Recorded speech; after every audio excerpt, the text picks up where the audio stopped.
In this video, I want to show you how to analyze a beam with a hinge. So this is the problem we have in our hand. So there is a beam, it is fixed at the left end, then there is a hinge, then there is a roller support. The beam has a UDL acting between the hinge and the roller support, and there is a point load at the end of the beam. So let's see how we can solve this problem using standard solver. So we have the solution to this sample problem here. So see whether standard solver can give the same results. So let me go to this standard solver. So when you open, this is the default beam we get. Let's remove it and also remove the load. Okay, let's create the beam first. So the first section of the beam is 10 meter. Left side of the beam is fixed and the right side is a hinge. So let's enter 10 meter. The start support is fixed. The right side is a hinge. Okay, let's add the second section, which is 10 meter.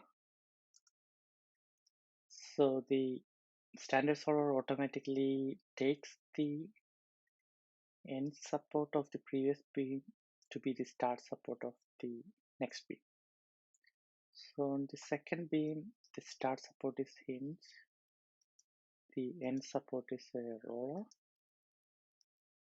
Then let's add the third section of the beam, which is 5 meter, and the end is free. So we can see we created the beam. Let's create the load. So the point load is at the right end of the beam. Let's enter 25 total length of the beam, then 100 kilonewton, and we leave the load factor as 1. So the applied load is 100 times 1, which is 100. Let's now add the UDL. So the UDL starts at 10 meter and ends at the roller, which is at 20 meter. And the start UDL is 20. The UDL doesn't vary, so we can enter 20 as well. So now we have applied the loads. Let's run the analysis. So now we can see our results. Let's move it to the side. So we can see the bending moment okay, let's compare the shear force diagram first. So similar shear force diagram, the maximum positive value is 100, which is here, and the minimum value is 150, which is here. And if you compare the bending moment diagrams, so as I said in my previous analysis videos, I like to draw the bending moment diagram on the tension side. That's why the moment diagram is mirrored across the x-axis, not across, above the x-axis. So you can see the maximum bending moment is 500, same as here, and also 500 here. You can move and pan if you like to, and you can also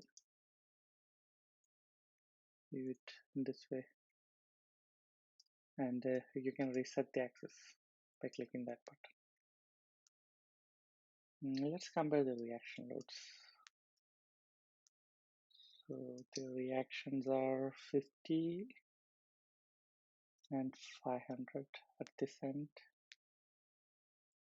then 250 here. Uh, yeah, that's about right. Yeah, this looks good. Uh, yeah, another thing is we cannot see the deflection because we used a default section for the beam. When, so as it is said here, if you use a default section, it won't calculate the deflections. So I have a section values here. This was left over from an imperial unit input. Let's see whether it will work.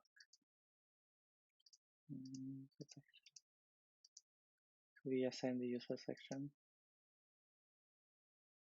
So we can see the deformed section.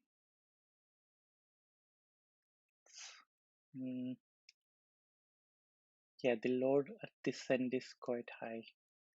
That's why this end is not sagging that much. And this section is very stiff as well. So yeah, so this is the analysis of a beam with a hinge. So the thing you need to remember about the hinge is the point where the hinge is located, bending moment will be always 0. So the hinge is located at 10. So if you look at it, the bending moment is 0 there. So yeah, this is how you solve a beam with hinge using standard solver. It is very easy to use. Hope this helps. Thank you.